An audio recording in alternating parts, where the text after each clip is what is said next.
আপনারা জানেন বেটার থেকে মেয়ের গায়ে বেশি, তাই না? ছোটবেলা একটা কবিতা পড়েছিলাম, কুকুর আসিয়া কামড় দিল প্রতীকের গায়, কামড়ের চোটে বিষ দাঁত ফুটে বিষ লেগে গেল গায়ে, রাত্রি ফিরে বেচারা তাহার ভীষণ ব্যথা জাগে, মেয়েটি তাহার শিরোধারে জাগে শিওরের আগে, বাপ সেকে বলে ভৎসনা ছল কপালে রাখিয়া হাত, তুমি কেন বাবা ছেড়ে দিলে তারে, তোমার কি ছিল না দাম, কষ্টে হাসিয়া আত্ম কহিল তুই হাসালি মরে, দাঁত আছে বলে কুকুরের পায়ে ডংশি কেমন করে, কুকুরের কাজ কুকুরে করেছে কামড় দিয়েছে পায়, তা বলে কুকুরের কামড়ানো মানুষের স্বভাব। আপনার জ্বর হোক, বেটা বলে ট্যাবলেট খেয়েছো, আর মেয়েটা নিজের মাল ভিজিয়ে তোমার কপালের জ্বর সেক দেবে। হাদিসে বুখারী দ্বিতীয় খণ্ড, সুবহানাল্লাহ বলুন, হাদিসে বুখারী দ্বিতীয় খণ্ড, আল্লাহর নবী তাজদারে মদিনা, চাচা আবু তালেব যখন মরে গেল, নবীর বয়স তখন 53 বছর, খাদিজা কুবরা রাদিয়াল্লাহু তাআলা আনহা তিনি মরে গেলেন, খাদিজাও নাই, আবু তালেব নাই, খাদিজার গমে নবী 17 দিন ধরে বসে বসে কাঁদেন। জিবরিল আমিন এসে বলে, হে নবী বাল্লিগু ওয়ালা হে রাসূল, দিনের মেহনত করো, দিনের দাওয়াত দাও, দিনের তাবলীগ করো, হে নবী সব প্রকাশে বড় রয়েছো। আল্লাহর নবীর চেতনার বিকার ঘটলো, কোথায় যাবে দিনের দাওয়াত দিতে, দিনের তাবলীগ দিতে, জোরে বলেন নারায়ে তাকবীর। বিশ্ববাসী জগৎবাসী সারা পৃথিবী মুসলমানদের একটা মিলনের জোর, তার নাম হলো বিশ্ব ইজতেমা। সুবহানাল্লাহ বলুন। বিশ্বে, সারা বিশ্বে মুমিনের একটা জোর, কত রকমের মানুষ। আমি গয়া একবার গিয়ে দেখেছি, গয়া বিশ্ব ইজতেমা, কত রকমের মানুষ। আমার সাথে একটা ভুল হয়ে গেছে, তো ওর হামেশা রুজি লালপ্রসাদ যাদবের এলাকা, একটা বাড়ি থেকে বলছি, বাবা द्वार खोलो तो क्या होगा, अच्छे बुढ़ों को टॉयलेट खोलना ही होगा, अब युवक तो बच्चे नहीं होगा, और माँ बोलते अबे साला जाने दे, उन लोगों का तकलीफ से तुम लोगों का काम होगा। তো যখন আমাদেরকে বসতে দিল, আমারও খুব খিদে লেগেছে, বিশ্বাস করেন। আমি ইস্তেমার খাবার বন্ধু একজন, আমি তো বলছি সুলতান ত্রিতাং শরণাং জননাং ইতিত মরু নারায়ণ পূজ্যম। আমার বলছে, বাবা তুমি আমাদের ধর্ম জানো? আমি খুব টুপি পড়লাম, এতগুলো গুড় আর এতগুলো ছলা দিলে দুজনে মিলে কিসের করে খেলাম বসে বসে। সারা বক্তা মানুষ আমরা, ওর বাড়িতে বিশ্বাস করে দুপুরে ভালো করে খেলাম রুটি আর বেগুন শাক, বেগুন ভর্তা। কি এলাকা, মেয়েদের কপাল থেকে বিশ্বাস করে সিঁদুর করে পড়ছে, তবু তারা মেহমানের জন্য পানি আদান করছে। যখন আমি হেদায়েতুল নহরি পড়ি, তখন একবার বিশ্ব ইজতেমা হয়েছিল মোগরাহাট, আর টঙ্গীতে আমি 2 বার গিয়েছি, আর এইবার ইনশাআল্লাহ হচ্ছে, বলে সুবহানাল্লাহ। সারা বিশ্বের মানুষ গেলে দেখতে পাবে কি জোর, কি জিনিস। লক্ষ লক্ষ মানুষ, কোন সমাগম নাই, চিল্লা চিল্লি নাই, হাল নাই, বাবারে মারে নাই, কি ঐক্যবদ্ধের ডাক, কি সুন্দর পরিবেশ, কত বড় আল্লাহর রহমত আসবে, বলুন সুবহানাল্লাহ। না গেলে বুঝতে পারবেন না। ভাইরা আমার, বন্ধুরা, বিশ্বনবী দিনের দাওয়াত দিতে কোথায় আর যাবেন? ওয়াদে হালিমা আমি দিচ্ছি, ওয়াদে হালিমা থেকে তায়েফের হলো 27 কিলোমিটার দূর, যেখানে আল্লাহর নবীর শিশুকাল কেটেছে। এখন গেলে দেখতে পাবেন রাসূলুল্লাহর টাটকা খুন তায়েফের মাটিতে আজও লেগে আছে। পৃথিবীর সূর্য আলোতে বিশ্ব নবীর রক্তকে আদৌ শুকাতে পারে নাই।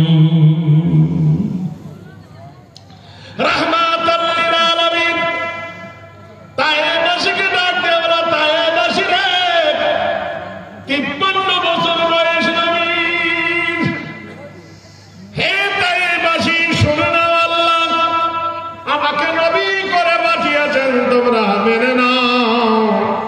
তায়েবের মানুষরা মানল না, যুবকদেরকে লেলিয়ে দিল, আল্লাহর নবীর উপরে পাথরের বৃষ্টি বর্ষণ করলো, নবীর মাথা কেটে গেল, রক্ত ঝরল, 36টা জায়গা কেটে গেল পাথরের আঘাত। নবী আমার পড়ে গেলেন জমিনে বেহুশ অবস্থা। জ্ঞান যখন হলো বলল যাই, এটা কোন সময় হলো? হুজুর এটা নামাজের রক্ত। নবী ঝরনার পানি দিয়ে উযু করে নামাজ পড়ে আল্লাহর নবী কাঁদতেছেন, আর বাড়ি গিয়ে লাভ নাই।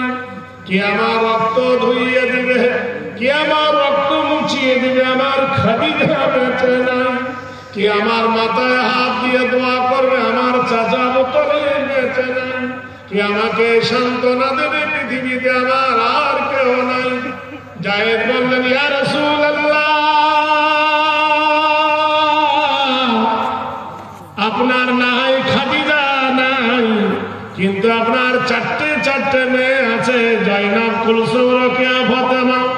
তার একে মা হারা হয়ে গেছে, ফের বাপ হারা হবে।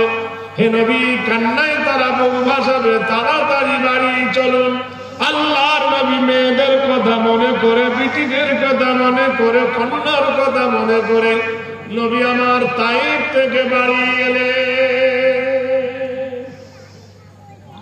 বাপের গোটাই সাদা জামা রক্তে লাল, মাথা ভর্তি রক্ত, দাড়ি ভর্তি রক্ত, খুন লাল লহুলহান হয়ে গেছে। জয়নাব আসার পরে কাঁদে, কুলসুম কাঁদে, রোকেয়া কাঁদে। 9 বছরের বালিকা ফাতেমা খাতুন জান্নাত নারায়ে তাকবীর, তিনি না কেঁদে একটা চুলোর উপরে কড়াই দিয়ে দিল, কড়াই গরম পানি টগবগ করে ফোটে, আর একটা চুলোর উপরে হাঁড়ি দিয়ে তেল ফুটায়। তেল আর পানি যখন গরম হয়ে গেল, বিশ্ব নবীর হাত ধরে ঘরের ভিতরে ডেকে নিয়ে ফাতেমা দরজা লাগিয়ে দিলে।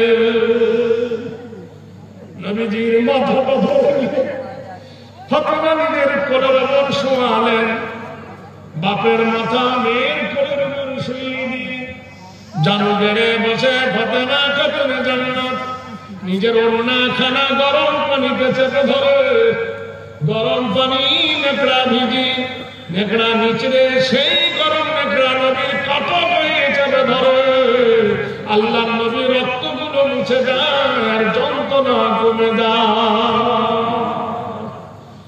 ফাতেমা সেখানে তেল লাগিয়ে দেয়। আল্লাহর নবী একটু সুস্থি হলে মার কোলে, ফাতেমার কোলে নবীর মাথা রেখে ঘুমিয়ে গেলেন। আরাম করছেন আল্লাহর নবী। কার কোলে মাথা দিয়ে?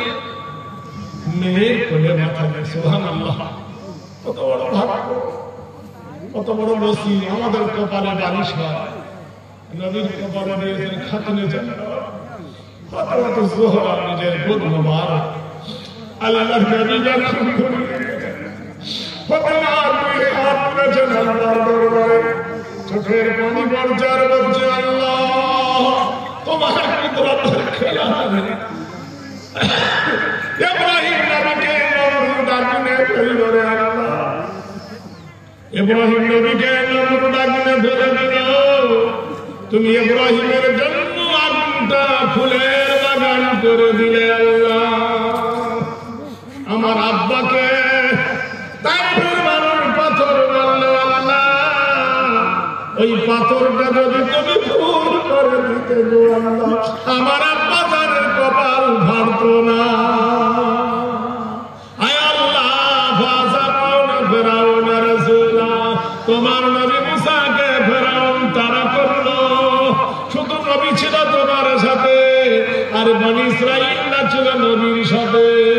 তুমি নবীর সাথে সাথে বনি ইসরাঈলদেরকে নদী পার করে দিলে আল্লাহ।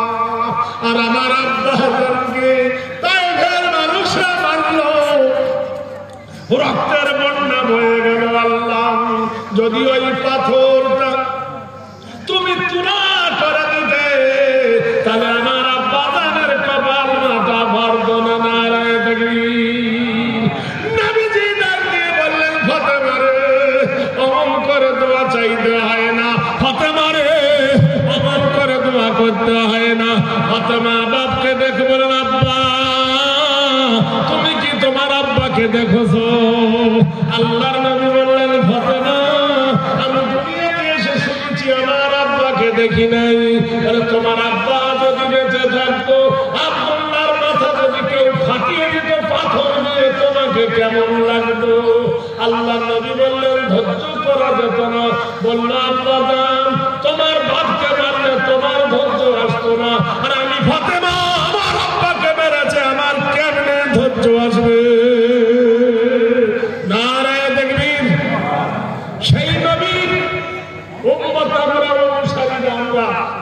আপনার মা এবং বাবা দুনিয়া থেকে চলে গেছে, মাদ্রাসার পেশাবখানা নাই, বাথরুম নাই, টয়লেট ঠিক মতো নাই।